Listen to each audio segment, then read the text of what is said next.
Audientia presents The Tinderbox. A soldier came marching along the high road left, right. A left, right.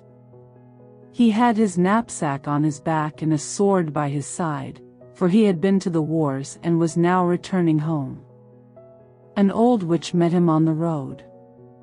She was very ugly to look at, her bottom lip hung down to her breast. "Good evening, soldier," she said. "What a fine sword and knapsack you have. You are the very picture of a fine soldier. You ought to have as much money as you can carry." "Thank you, old witch," said the soldier. "Do you see that great tree there?" said the witch, pointing to a tree beside them. "It is hollow within. You must climb up to the top, and then you will see a hole through which you can let yourself down into the tree. I will tie a rope round your waist, so that I may be able to pull you up again when you call." "What shall I do down there?" asked the soldier.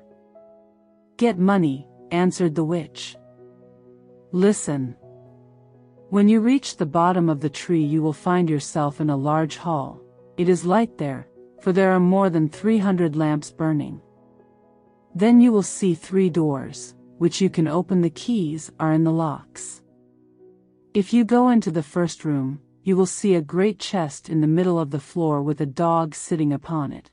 He has eyes as large as saucers, but you needn't trouble about him.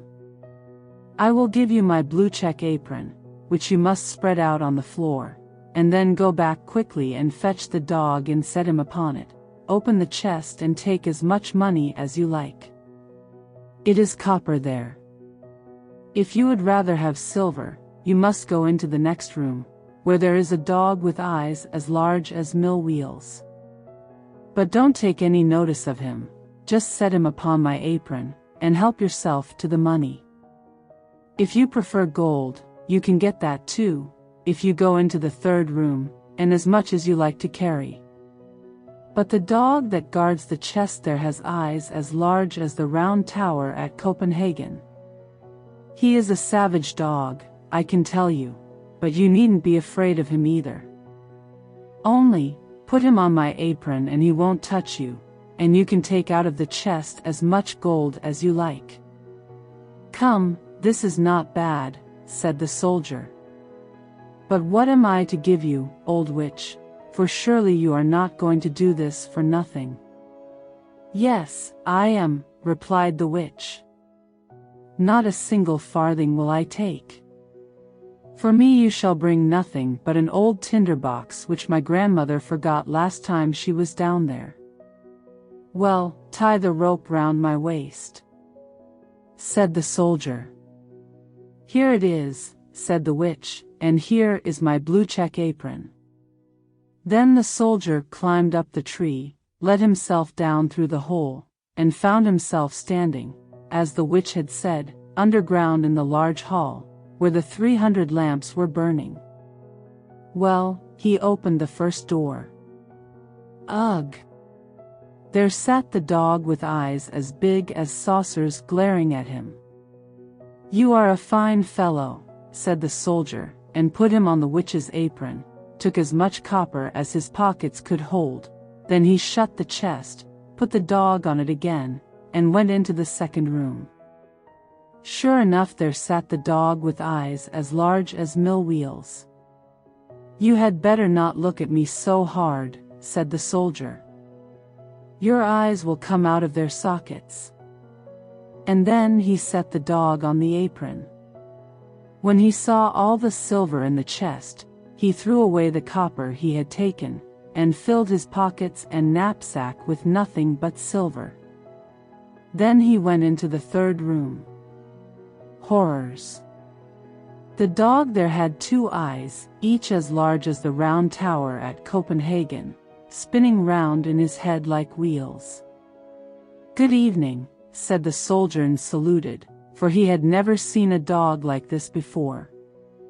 But when he had examined him more closely, he thought to himself, "Now then, I've had enough of this," and put him down on the floor, and opened the chest. Heavens! What a heap of gold there was! With all that he could buy up the whole town, and all the sugar pigs, all the tin soldiers, whips and rocking horses in the whole world.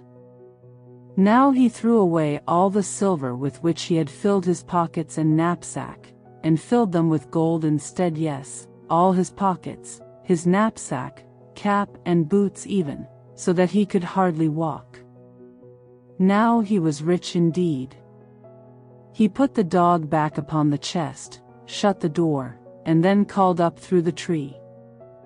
"Now pull me up again, old witch." "Have you got the tinderbox also?" asked the witch. "Botheration," said the soldier, "I had clean forgotten it." And then he went back and fetched it. The witch pulled him up, and there he stood again on the high road, with pockets, knapsack, cap and boots filled with gold. "What do you want to do with the tinderbox?" asked the soldier. "That doesn't matter to you," replied the witch. "You have got your money, give me my tinderbox." "We'll see," said the soldier. "Tell me at once what you want to do with it, or I will draw my sword, and cut off your head." "No," screamed the witch. The soldier immediately cut off her head. That was the end of her. But he tied up all his gold in her apron, slung it like a bundle over his shoulder, put the tinderbox in his pocket, and set out towards the town. It was a splendid town. He turned into the finest inn, ordered the best chamber and his favorite dinner, for now that he had so much money he was really rich. It certainly occurred to the servant who had to clean his boots that they were astonishingly old boots for such a rich lord. But that was because he had not yet bought new ones. Next day he appeared in respectable boots and fine clothes. Now, instead of a common soldier, he had become a noble lord, and the people told him about all the grand doings of the town and the king, and what a beautiful princess his daughter was. "How can one get to see her?" asked the soldier. "She is never to be seen at all," they told him. "She lives in a great copper castle, surrounded by many walls and towers. No one except the king may go in or out, for it is prophesied that she will marry a common soldier, and the king cannot submit to that." "I should very much like to see her," thought the soldier, but he could not get permission. Now he lived very gaily, went to the theater, drove in the king's garden, and gave the poor a great deal of money, which was very nice of him. He had experienced in former times how hard it is not to have a farthing in the world. Now he was rich, wore fine clothes, and made many friends, who all said that he was an excellent man, a real nobleman. And the soldier liked that. But as he was always spending money, and never made any more, at last the day came when he had nothing left but 2 shillings, and he had to leave the beautiful rooms in which he had been living, and go into a little attic under the roof, and clean his own boots, and mend them with a darning needle.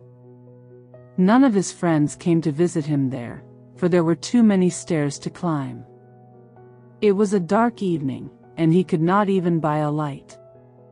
But all at once it flashed across him that there was a little end of tinder in the tinderbox, which he had taken from the hollow tree into which the witch had helped him down. He found the box with the tinder in it, but just as he was kindling a light, and had struck a spark out of the tinderbox, the door burst open, and the dog with eyes as large as saucers, which he had seen down in the tree, stood before him and said, "What does my lord command?" "What's the meaning of this?" exclaimed the soldier. "This is a pretty kind of tinderbox, if I can get whatever I want like this." "Get me money," he cried to the dog, and hey, presto! He was off and back again, holding a great purse full of money in his mouth. Now the soldier knew what a wonderful tinderbox this was.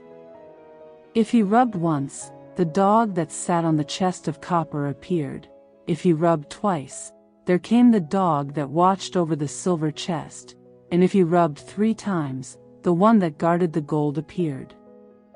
Now, the soldier went down again to his beautiful rooms, and appeared once more in splendid clothes. All his friends immediately recognized him again, and paid him great court. One day he thought to himself, "It is very strange that no one can get to see the princess. They all say she is very pretty, but what's the use of that if she has to sit forever in the great copper castle with all the towers? Can I not manage to see her somehow? Where is my tinderbox?" And so he struck a spark, and, presto! There came the dog with eyes as large as saucers. "It is the middle of the night, I know," said the soldier, "but I should very much like to see the princess for a moment." The dog was already outside the door, and before the soldier could look round, in he came with the princess. She was lying asleep on the dog's back, and was so beautiful that anyone could see she was a real princess. The soldier really could not refrain from kissing her, he was such a thorough soldier.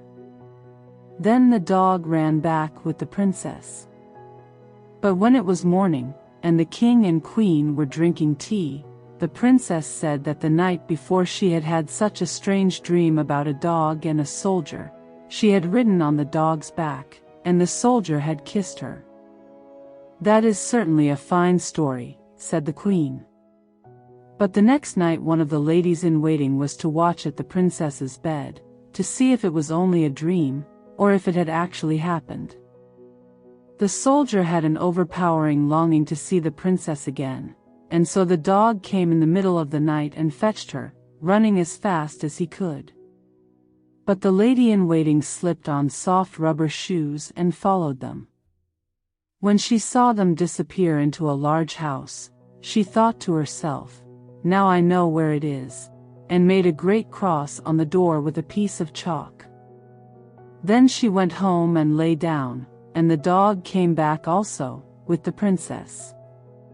But when he saw that a cross had been made on the door of the house where the soldier lived, he took a piece of chalk also, and made crosses on all the doors in the town, and that was very clever, for now the lady-in-waiting could not find the right house, as there were crosses on all the doors. Early next morning the king, queen, ladies-in-waiting, and officers came out to see where the princess had been. "There it is," said the king, when he saw the first door with a cross on it. "No, there it is, my dear," said the queen, when she likewise saw a door with a cross. "But here is one, and there is another," they all exclaimed. Wherever they looked there was a cross on the door. Then they realized that the sign would not help them at all. But the queen was an extremely clever woman, who could do a great deal more than just drive in a coach. She took her great golden scissors, cut up a piece of silk, and made a pretty little bag of it. This she filled with the grains of porridge oats, and tied it round the princess' neck. This done, she cut a little hole in the bag, so that the grains would strew the whole road wherever the princess went. In the night the dog came again, took the princess on his back and ran away with her to the soldier, who was very much in love with her, and would have liked to have been a prince, so that he might have had her for his wife. The dog did not notice how the grains were strewn right from the castle to the soldier's window, where he ran up the wall with the princess. In the morning the king and the queen saw plainly where their daughter had been, and they took the soldier and put him into prison. There he sat. Oh, how dark and dull it was there! And they told him, "Tomorrow you are to be hanged." Hearing that did not exactly cheer him, and he had left his tinderbox in the inn. Next morning he could see through the iron grating in front of his little window how the people were hurrying out of the town to see him hanged. He heard the drums and saw the soldiers marching. All the people were running to and fro. Just below his window was a shoemaker's apprentice, with leather apron and shoes. He was skipping along so merrily that one of his shoes flew off and fell against the wall, just where the soldier was sitting peeping through the iron grating. "Oh, shoemaker's boy, you needn't be in such a hurry," said the soldier to him. "There's nothing going on till I arrive. But if you will run back to the house where I lived, and fetch me my tinderbox, I will give you 4 shillings. But you must put your best foot foremost." The shoemaker's boy was very willing to earn 4 shillings, and fetched the tinderbox, gave it to the soldier, and yes, now you shall hear. Outside the town a great scaffold had been erected, and all round were standing the soldiers, and hundreds of thousands of people. The king and queen were sitting on a magnificent throne opposite the judges and the whole council. The soldier was already standing on the top of the ladder, but when they wanted to put the rope round his neck, he said that the fulfillment of one innocent request was always granted to a poor criminal before he underwent his punishment. He would so much like to smoke a small pipe of tobacco. It would be his last pipe in this world. The king could not refuse him this, and so he took out his tinderbox, and rubbed it once, twice, 3 times. And lo, and behold, there stood all 3 dogs, the one with eyes as large as saucers, the second with eyes as large as mill wheels, and the third with eyes each as large as the round tower of Copenhagen. "Help me now, so that I may not be hanged," cried the soldier.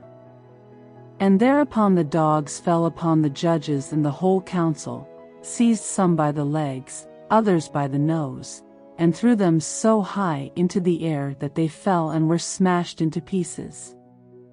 "I won't stand this," said the king, but the largest dog seized him too, and the queen as well, and threw them up after the others. This frightened the soldiers, and all the people cried, "Good soldier, you shall be our king, and marry the beautiful princess."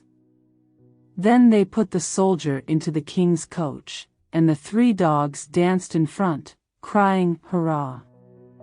And the boys whistled and the soldiers presented arms. The princess came out of the copper castle, and became queen, and that pleased her very much. The wedding festivities lasted for 8 days, and the dogs sat at table and made eyes at everyone. We hope you've enjoyed this story. It has been our pleasure. Follow or subscribe to discover our latest audiobooks. We welcome your ideas and suggestions.